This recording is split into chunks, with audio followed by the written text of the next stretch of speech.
Nature trip ba ka mo? Yung tipong nasa gitna ka ng mga kakahuyan, tsaka may malapit na tubig na malamig na pwede tayong magtampisaw. Abay, eto na.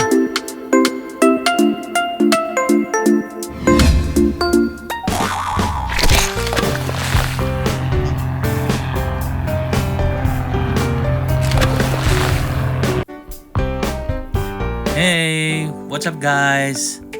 Welcome sa isa na namang kwentong biyahero. This time guys, pumunta tayo sa isang lugar na kung saan napakalamig ng tubig at napakanatural ng tubig. Ito ay matatagpuan sa Lagonglong, Misamis Oriental. Alam niyo kung saan yung Lagonglong? Yung kapag ka nasa Cagayan de Oro ka at saka yung papunta kang Malaybalay Bukidnon, yung instead sa pupunta ka ng pa-right, idediretso ka. Tapos, una mong madaratnan is yung municipality ng Taguluan, tapos Villanueva, tapos Balingasag, tapos ang kasunod nun ay Lagonglong.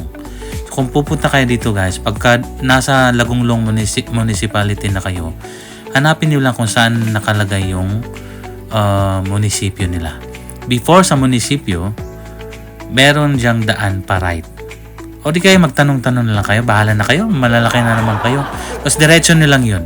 Pagka turn right nyo, dire-diretso lang. Tapos darating kayo sa tinatawag na Sapong Cold Spring. Yan, as you can see guys, napakalinaw ng tubig, kita nyo naman. Hanggang dun sa dulo, kita nyo pa.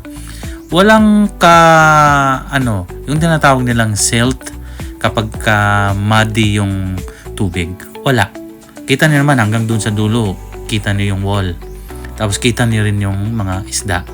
Alam niyo ang kagandahan dito guys, lumalangoy kayo kasama yung mga isda. Yan, hinahabol ko nga yan dahil gusto kong makakuha ng isa para ihawin. Ewan ko lang kung pwedeng ihawin ha. Pero kahit na pwedeng ihawin, hindi niyo naman kayang hulihin yan ng ganyan lang. Ang bibilis niyan. Kita niyo naman. O diba?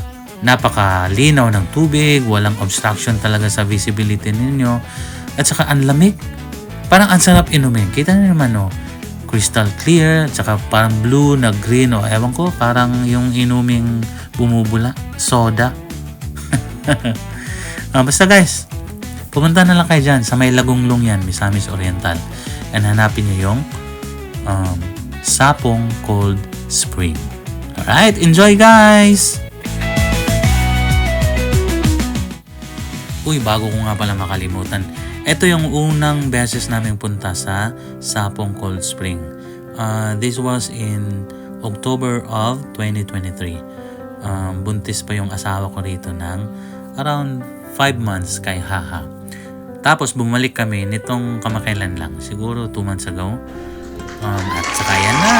Yung dating pinagbubuntis lang, 5 months pa lang sa tiyan ng wifey ko. Ayan. Parang 1 year and 5 months na siya dyan. So, that is Haha. Yan, nag-i-enjoy din siya.